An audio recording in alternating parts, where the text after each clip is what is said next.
He didn't bark. He didn't move. He just sat there, in the snow, every single night. No collar. No name. No owner in sight. Just a quiet pit bull. Staring at the back door of a small-town clinic, most people passed him by. Botone night shift nurse stopped and opened the door. Nak nen dan kao trauni. What she discovered next would uncover a hidden promise, a forgotten hero, and a bond so powerful it brought an entire veteran sinner to tears. Before we begin, don't forget to subscribe for more true, heart-touching stories like this one. In the remote mountain town of Pine Hollow, Oregon, where winter wrapped the streets in a blanket of silence and snow fell like time itself had slowed, something unusual began to stir just as the town was going to sleep. The kind of unusual that doesn't shout for attention, but whispers, patiently waiting to be seen. It started, as many stories do, in the quiet hours when most lights have dimmed and only the hum of a distant street lamp remains.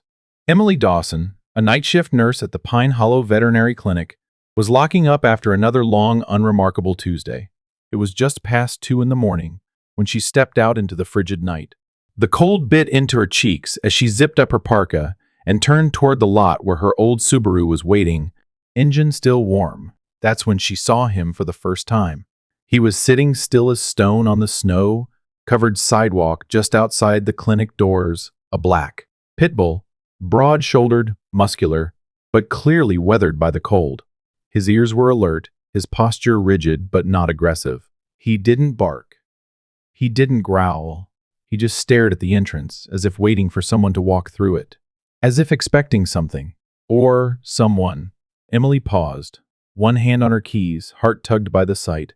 The snow had gathered on his back like he hadn't moved in hours.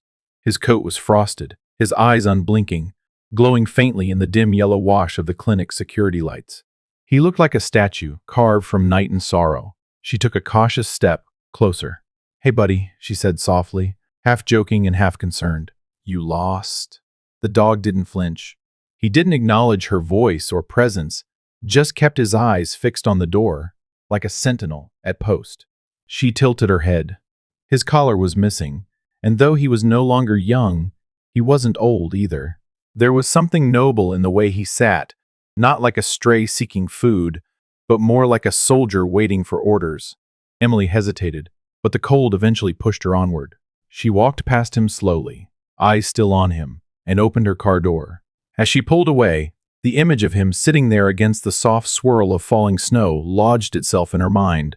Maybe he belonged to one of the nearby cabins, she reasoned. Maybe he'd wandered from home, but he was there again the next night. Same spot, same posture, same silence. And then again the night after that. By the fourth night, Emily couldn't ignore him anymore. She stopped before even reaching her car, walking directly over to him with a paper napkin-wrapped sandwich she hadn't eaten during her shift. "If you're going to be out here every night," she murmured, crouching slowly, "you might as well have something in your belly."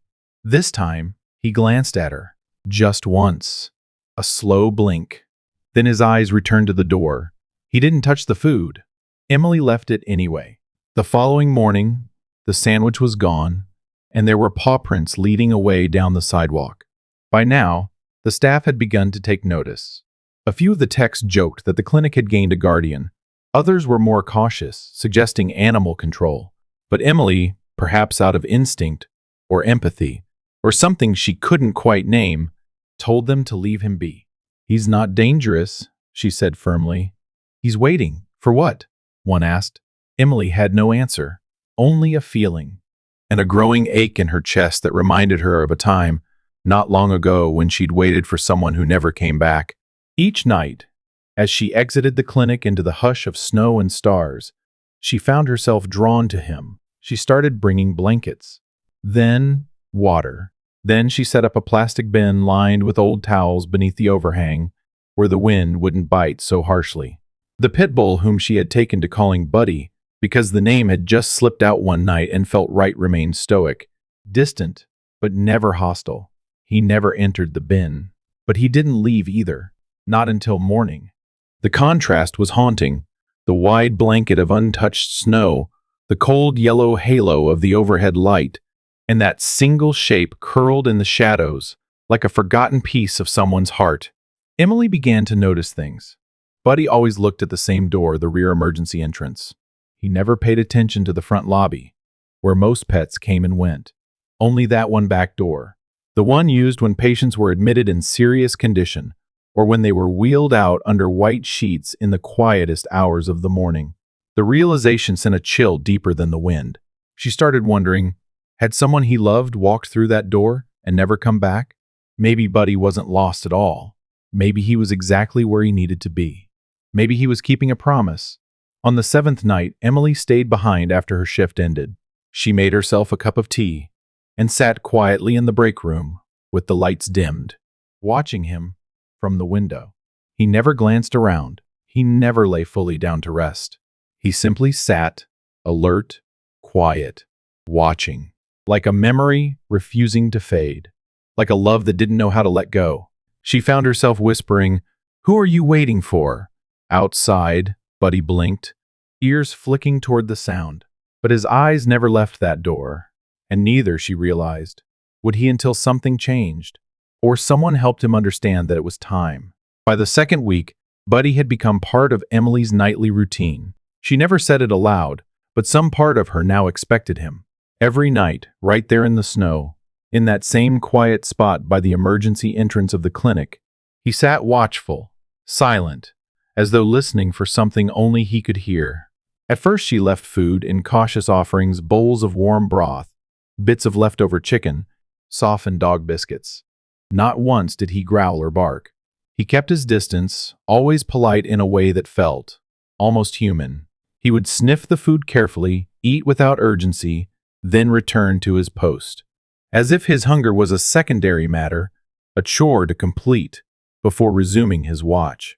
One night, she found herself sitting cross-legged on the floor inside the lobby, just beyond the glass door, a mug of coffee in hand, watching him as he watched the snow.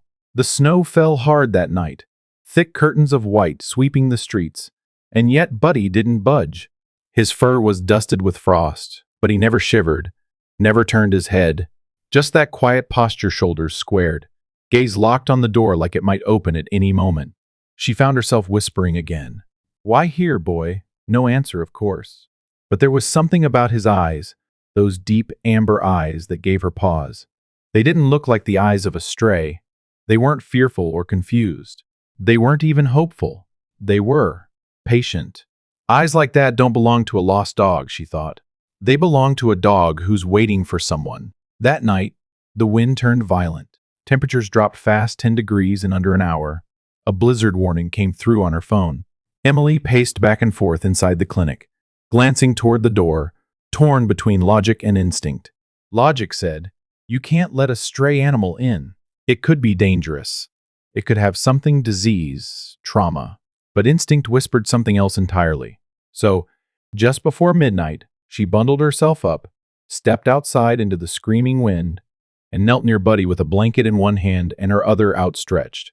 "Come inside," she said gently, barely audible over the storm. "You'll freeze out here." He looked at her then, really looked. His eyes met hers and held, and for the first time, he stood and took a step forward. He followed her in without hesitation. No growl, no resistance. He walked beside her down the hallway and into the small waiting room she'd prepared, quiet, heated, dimly lit, with a soft floor rug and a folded blanket near the radiator. But what happened next made Emily freeze in place. Instead of curling up near the heat or exploring like a curious animal might, Buddy walked slowly across the room and laid down in the exact corner where a patient named Hank Reynolds had spent the last nights of his life just 3 weeks earlier. The moment was too specific, too direct. It couldn't be a coincidence. Emily's breath caught in her throat. She had worked Hank's case. A kind man in his late 60s, terminal cancer, no family nearby. He'd been admitted with severe pain, stabilized, then transferred to palliative care. He hadn't said much in his final days, but she remembered his soft-spoken warmth and the way he'd always looked toward the door like someone was supposed to come. But no one ever did. Emily slowly sat down on the floor nearby, studying Buddy in the low light. He was curled up now, his broad body forming a half-moon shape, head resting gently on his paws. His eyes remained open, however staring not at her, but at the wall across the room. The same wall Hank had stared at, night after night, as if waiting for something to walk through it. "Did you know him?" she whispered, barely able to speak the words. "Were you his—" Buddy didn't move, but his ear twitched at the sound of her voice, and his tail gave one slow thump against the floor. One single acknowledgement. A chill went down her spine, not from cold, but from the aching familiarity that filled the room. She stayed with him for nearly an hour, watching as his breathing slowed and deepened. When she finally stood to leave, Buddy lifted his head and watched her go. That same quiet look, that same calm intensity. As if, in some quiet corner of his heart, he'd recognized her kindness, but was still loyal to someone else. The next morning, as snow piled against the doorways, and the town remained frozen in silence, Emily scrolled through patient records at her desk, her coffee untouched. She pulled up Hank Reynolds' file and read through his notes again. 71 years old, pancreatic cancer, former firefighter. Under personal notes, no next of kin. Has a dog, will try to arrange temporary care. Patient requests room facing back lot. She frowned at that last line. Room facing the back lot. That was the same entrance Buddy had sat outside. The same door Hank had been rolled through when admitted. The same hallway Buddy had followed her through without hesitation. A knot formed in her chest. She shut the screen and leaned back in her chair. It wasn't random. Buddy hadn't wandered into her life by accident. He'd come back to the last place he'd seen his person. And now he was waiting faithfully, quietly, night after night, just in case the man he loved might come walking out of that door one more time. Only he wouldn't. But maybe, Emily thought, maybe someone could help him understand that, or at least, stay with him until he was ready to let go. The next morning, long after Buddy had settled once again into his quiet post by the door, Emily sat alone in the clinic's small break room, turning a lukewarm cup of coffee in her hands. The snow outside was thick, muting the world beyond the frosted windows. But inside, her thoughts swirled with noise. She couldn't stop thinking about the way Buddy had gone straight to that corner. The same spot where Hank Reynolds had laid during his final days. The exact spot. Coincidence? Her gut told her otherwise. She logged back into the clinic's patient database, fingers moving instinctively over the keys. Searching Hank Reynolds. The screen flickered, and then there he was. The intake photo showed a kind-eyed older man with a sun-weathered face and a fading smile. His chart listed him as 71 years old, diagnosed with advanced pancreatic cancer, no next of kin, former occupation, firefighter. Emily leaned back, exhaling softly. So he had been a fireman. Scrolling further through the intake notes, she found a brief entry by one of the night nurses. Patient requested a room facing rear parking lot. Reason unclear. That same back entrance. The one Buddy waited at every night. She glanced out the window. He was there again. His black coat stood out against the endless white snow, his frame still and focused. That dog wasn't wandering. He wasn't confused or lost. He was following a pattern that had meaning. Emily closed the file and made a decision. She grabbed her coat, her keys, and a notebook, then headed out into the cold, not toward her car, but toward Pine Hollow's small fire station, just a few blocks from the clinic. The air burned against her cheeks as she walked. The wind had picked up, but the town was quiet, tucked under a blanket of winter. She hadn't been to the station in years, not since volunteering during a local fundraiser, but she remembered the chief, a friendly man named Paul Stetson. Sure enough, Paul was there, hunched over a steaming mug of coffee near the front desk when she arrived. He blinked when he saw her. "Emily Dawson," he greeted warmly. "Long time. You still at the vet clinic?" She nodded. "I need to ask you something. About one of your old guys. Hank Reynolds." Paul's face softened immediately. "Hank. Yeah. We lost him last month. Hell of a guy. Retired long before you moved here, but he'd drop by now and then. Always brought donuts. Always had a story. Did he have a dog?" Emily asked. Paul chuckled. "You mean Buddy?" "Of course. Big black Pitbull. never left Hank's side. Most loyal animal I've ever seen. The two of them used to walk the perimeter trails out by the edge of town almost every morning. People said they looked like a pair of old soldiers. Emily's heart gave a soft squeeze.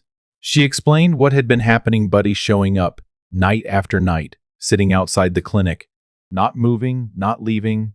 She told Paul about the snow, the silence, the way he'd laid in Hank's old corner like he knew exactly where to go. Paul grew quiet. "Damn," he said after a long moment. "That dog loved him. We all knew it. But I didn't know he'd found his way back there." Did Hank ever talk about what would happen to Buddy after? Paul nodded slowly. He did. Said he was worried. Not about death itself, but about leaving Buddy behind. I remember him saying, "If I can't stick around to help people anymore, maybe Buddy can do it for me." Thought that dog had a calling. Emily felt a strange mix of warmth and ache at those words. Was Buddy trained? I mean, formally. Paul nodded. Hank started training himself. He wasn't certified, but that dog was smart, obedient, calm under pressure. Last year, during that cabin fire out on Timber Ridge, Buddy was the one who ran back inside and let a little girl out. The family didn't know his name. They just called him the Angel Dog. Hank never told anyone it was him. Didn't want attention. Emily's breath caught. She remembered that fire. It had been all over the local paper. The little girl had suffered only minor injuries, and no one had known where the dog had come from. All this time, it had been Buddy. Her fingers tightened around her notebook. So Hank meant it. He really believed Buddy could carry on his work. Paul nodded again. Said it every time we talked. That dog's got more courage than most men I've known. When I go, he'll still be out there doing what he was made to do. The words echoed in her chest long after she left the station. Back at the clinic, she found herself watching Buddy again. But now she didn't see a lost stray. She saw a partner in grief, a soldier without his captain, a promise unfulfilled. She knelt near the glass door and whispered, "You saved a little girl, didn't you? You helped him help others. And now you don't know what to do without him." Buddy didn't turn, but his tail moved slightly. One slow thump against the snow. Emily wiped at the corner of her eye. Not because she was sad, exactly, but because something inside her had shifted. She no longer felt like she was feeding a stray dog. She felt like she'd stepped into a legacy that had been waiting for someone to notice, for someone to carry it forward. And somehow, across the silence of a snow-covered town, through the heart of a dog that had never forgotten, she heard the quiet echo of Hank's voice. He'll keep helping people, even when I'm gone. And maybe, just maybe, it was time for Emily to help Buddy do just that. It was a Sunday morning when Emily decided to visit the cemetery. The clinic was closed for maintenance. The snow had eased into a quiet dusting, and something inside her, something unspoken, nudged her toward the resting place of her father. It had been over 2 years since he passed, but she still found comfort walking the narrow rows between the old headstones, where silence hung like prayer, and memories breathed softly in the winter air. Her father, George Dawson, had been a World War II veteran, a man of few words, upright posture, and a steel heart softened only by the presence of animals, especially dogs. As a child, Emily remembered the way he used to sit for hours on the porch with their old retriever, Whiskey, by his side. When he died, she buried his favorite dog tag beneath his stone. That morning, as she made her way toward his grave near the edge of Pine Hollow Cemetery, something unexpected caught her eye. A small bouquet of pine branches and dried lavender rested on a nearby headstone, simple but thoughtful. The name on the marker read, Hank Reynolds. Emily froze. She hadn't known where Hank was buried. She hadn't even thought to ask. But here he was, laid to rest not 20 feet from her father. She stared at the name for a long moment, letting it settle in. The man whose dog now sat, watch outside her clinic. The man who had whispered his last goodbyes in a room she walked through every night. The man who believed his dog had a purpose beyond his own passing. She turned toward her father's grave and felt something stir. A whisper of a memory, something about a fire, a story her dad had told her when she was a teenager, but had never repeated. It had been early spring.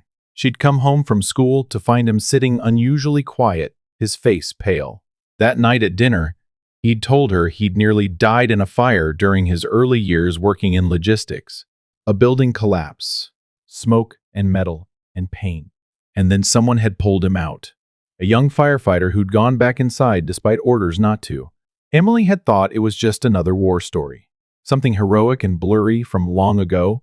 But now, standing between two graves that seemed impossibly close, the weight of something unsaid pressed in on her. Could it be? Could Hank have been the man who saved her father? Later that afternoon, unable to shake the feeling, she returned to the firehouse. Paul Stetson greeted her again, this time with a curious glance. "Back so soon?" Emily stepped in, brushing snow from her sleeves. "I have a strange question," she said. "Did Hank Reynolds ever respond to a warehouse fire about 40 years ago on the east side of town? Logistics depot." Paul furrowed his brow. "You know, he did. It was his first big rescue. I've heard him tell it a few times. Building was about to collapse. Everyone else was pulled out, but Hank ran back in because he swore he heard someone calling. Turned out he was right. Pulled the guy out just before the floor gave way. He paused, eyes narrowing slightly. Why?" Emily's voice trembled. "That man was my dad." The silence that followed felt sacred.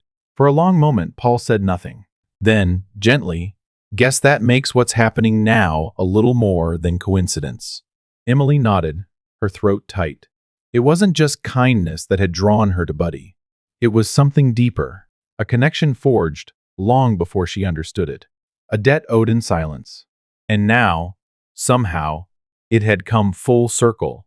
That night, as the sky darkened over Pine Hollow and snow once again began to fall, Emily unlocked a small cabinet at the back of the clinic.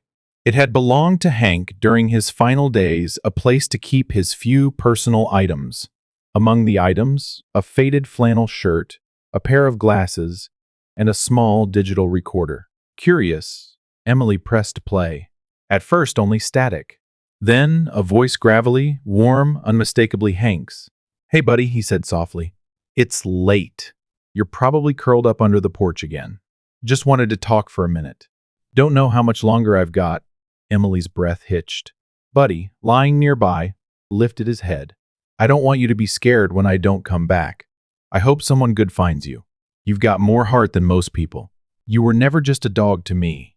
You were my partner, and if you're out there, somewhere, watching, I hope you know you were loved." The moment stretched, raw and unfiltered. Buddy rose slowly, padding toward the speaker. Emily watched as his body stiffened, then softened. He lowered his head gently beside the recorder, tail thumping once. A low, soft sound escaped his throat, not a whimper, not a bark, but something in between. A sound made of recognition and grief. Emily knelt beside him, unable to hold back the tears. Not because of sadness alone, but because something sacred had just passed between them. A message carried through time, from a man who'd once saved her father, to a dog now saving her heart. The past had found its way back, and the circle was closing. For the next few nights, Emily found herself lingering at the clinic long after her shift had ended.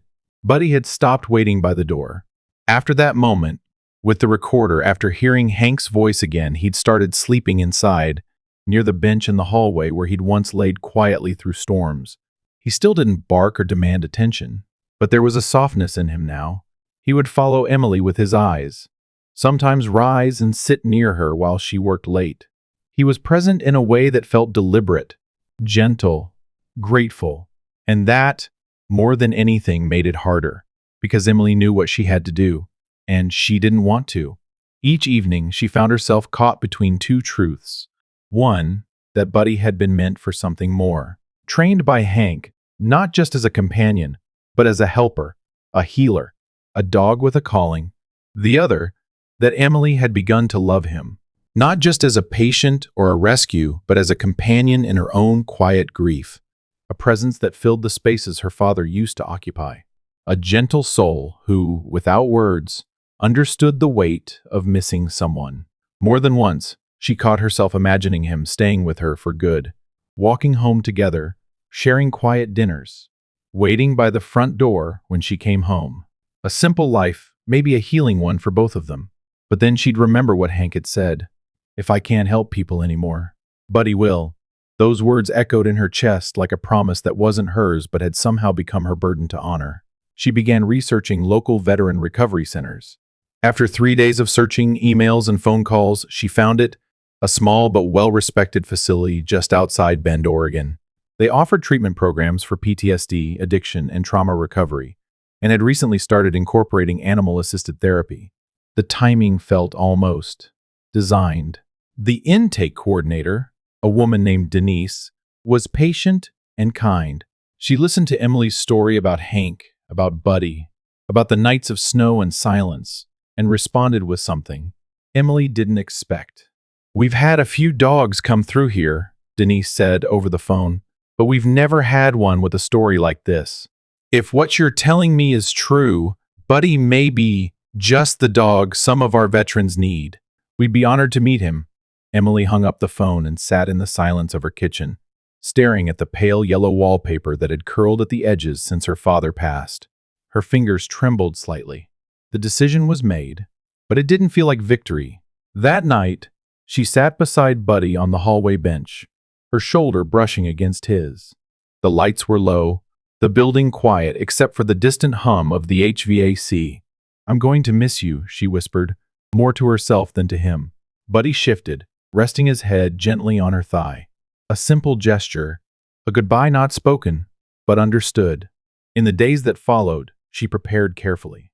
A health check, updated vaccinations, a custom name tag engraved with both his name and hers, just in case.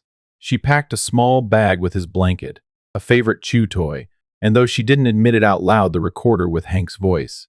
She told no one else. Not yet. This moment, this choice, was personal. On the morning of his transfer, the sky was bright but cold. A light frost clung to the sidewalks. Denise arrived in a quiet SUV with the center's handler, a soft-spoken man named Micah who had the calm, steady air of someone who had walked through his own storms. Buddy approached them without hesitation. No growl, no tail between legs. Just that same quiet confidence. The same presence he'd shown at the clinic. "He's different," Micah said after a moment. "He watches people. Not just with curiosity, but like he's listening." Emily smiled through the lump in her throat. "He always does." She knelt to say goodbye. Buddy stood still as she tied his leash, pressing his head gently against her chest. "I'm proud of you," she said quietly, her voice breaking. And so is he. She didn't have to say who he was. Buddy knew. And when Micah opened the back of the SUV and motioned for him to climb in, Buddy turned back only once, just long enough for their eyes to meet. Then he stepped inside, and the door closed. Emily stood in the cold, long after the vehicle pulled away. She didn't cry, not because it didn't hurt, but because it wasn't a loss. It was a release, a choice not of goodbye, but of go on, because she understood now what love really meant. Love wasn't always staying. Sometimes it was letting go, letting someone fulfill the purpose they were born for. As the frost melted beneath her boots and the sun began to rise over Pine Hollow, Emily walked back into the clinic. The hallway felt emptier, quieter, but also lighter. She wasn't alone. Not really. Somewhere down the road, a dog named Buddy was about to change someone's life, just like he had changed hers. The Veteran Center sat quietly beneath a ridge of pine trees, just outside Bend, Oregon. It was simple weathered stone buildings, quiet gardens, winding gravel paths, but there was a kind of hush to the place that didn't feel empty. It felt careful, like the air itself understood how to tread softly. Buddy arrived just after sunrise, his black coat gleaming under the cold light. He'd ridden silently the entire drive, ears perked, body calm. Micah, the handler, had noted how quickly he adjusted to the new surroundings. No signs of panic, no pacing, just a kind of quiet awareness, as if Buddy already sensed he was meant to be there. Inside the main recovery wing, rooms branched off from a central common area. Most of the residents were men and women who had served, some still walking with the weight of battles they didn't talk about. Some had been there for months, others only days. And one of them was Logan Meyer. He was 32 years old, former infantry, Afghanistan. Since arriving at the center 6 months ago, Logan had barely spoken. He participated in no group sessions, ate alone, slept in short, fragmented stretches, if at all. Night terrors came often, and when they did, they were violent. Staff had tried medication, therapy dogs, even soft music. Nothing reached him. So when Buddy arrived, no one expected anything to change. That afternoon, Logan was seated on the edge of a couch in the common room, staring at the wall. His hoodie was pulled tight around his shoulders, one knee bouncing slightly, eyes locked on nothing. Buddy entered without fanfare, his leash loose in Micah's hand. He didn't hesitate. He didn't sniff the room or pace the walls. He walked directly and without pause toward Logan. Some of the staff stood, ready to intervene if needed. But Micah lifted a hand. "Let him go," he said quietly. Buddy approached and stopped only inches from Logan's boots. He looked up once, then lowered himself gently to the floor, laying his head across Logan's shoes. Logan didn't move. Not at first. But then, slowly, he looked down, and something in his chest cracked open. His hands, so often clenched into fists, now trembled against his knees. His shoulders shook once.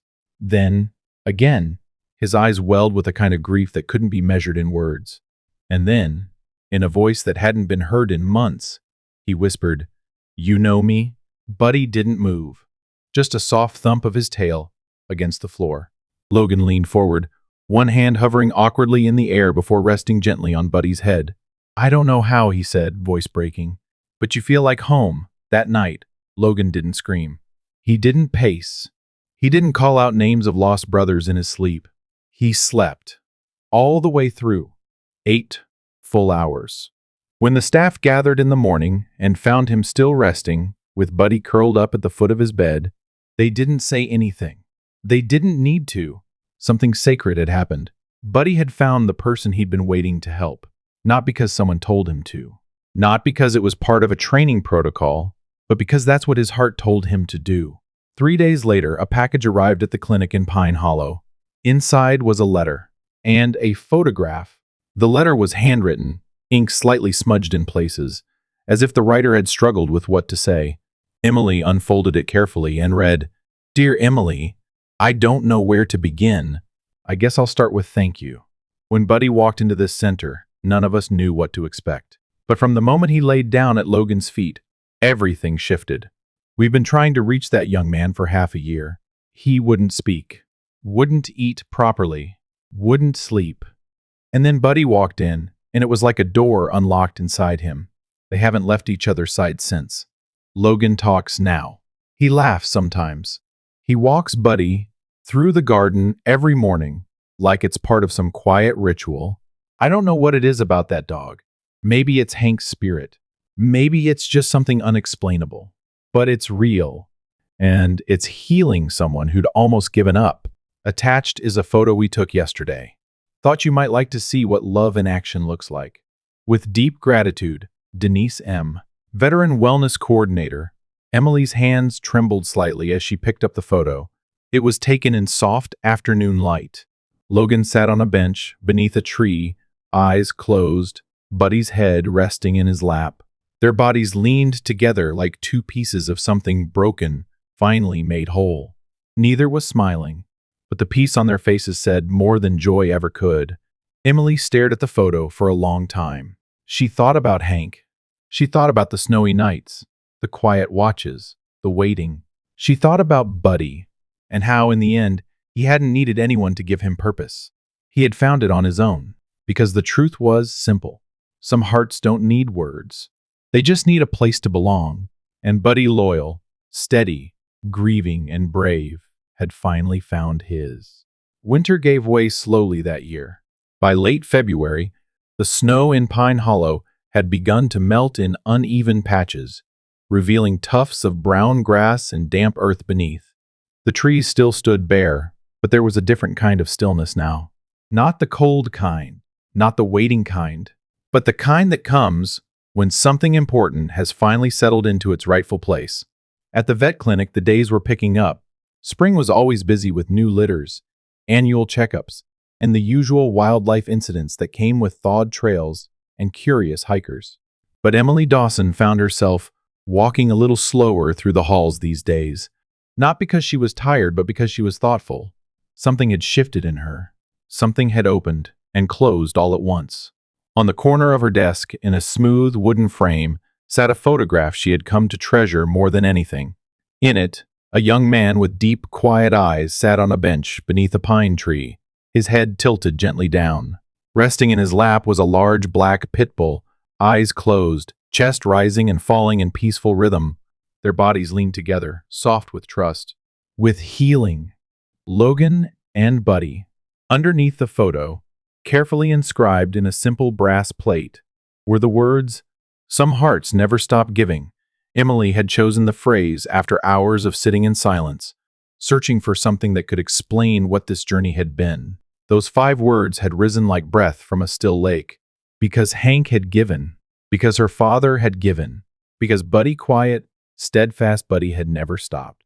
Every time she looked at that photo, she felt the fullness of that truth. And so, on the first clear Sunday of March, Emily returned to the cemetery. A soft wind played through the dry pine needles as she walked the familiar path between the gravestones. The sun was still low, casting a golden sheen across the snow that lingered stubbornly in the shaded spots. She carried with her 2 small bundles of daffodils, her father's favorite flower, and a scarf Buddy had once napped on, now folded neatly in her coat pocket. She stopped first at her father's grave. The stone was simple, weather-worn, but strong. She brushed off the frost with her glove, crouched down, and rested the flowers gently beneath the engraved name, George Dawson. "Hi, Dad," she whispered, a smile tugging faintly at her lips. "I wanted you to know. I met the man who saved you. His name was Hank. He passed away last winter, but his dog Buddy, he found me. And I think you would have loved him." She lingered a moment longer, letting the wind carry her words. Then, turning slightly to her right, she walked the few short steps to the second grave, the one she'd stood beside not so long ago when the mystery had just begun. Hank Reynolds. Emily knelt again, this time with deeper ease. She unfolded the scarf, smoothing it gently across the base of the marker. It fluttered slightly in the breeze, the faint scent of cedar and dog fur still clinging to it. Then she placed the second bundle of daffodils just above it, her fingers trembling slightly with the tenderness of the gesture. "I kept my promise," she said softly, voice catching. "Buddy found someone who needed him, and he's good at it. Really good. You were right about him. He wasn't done giving." She paused, then added quietly, "Neither were you." For a long time, she sat there between the 2 stones, between 2 generations of men who had, each in their own way, taught her that love didn't end where life did. That purpose had echoes, that some things lived on because we made room for them to continue. When she finally rose to leave, the sun had lifted just high enough to warm her shoulders. The snow sparkled in its light. The wind was still cold, but not biting anymore.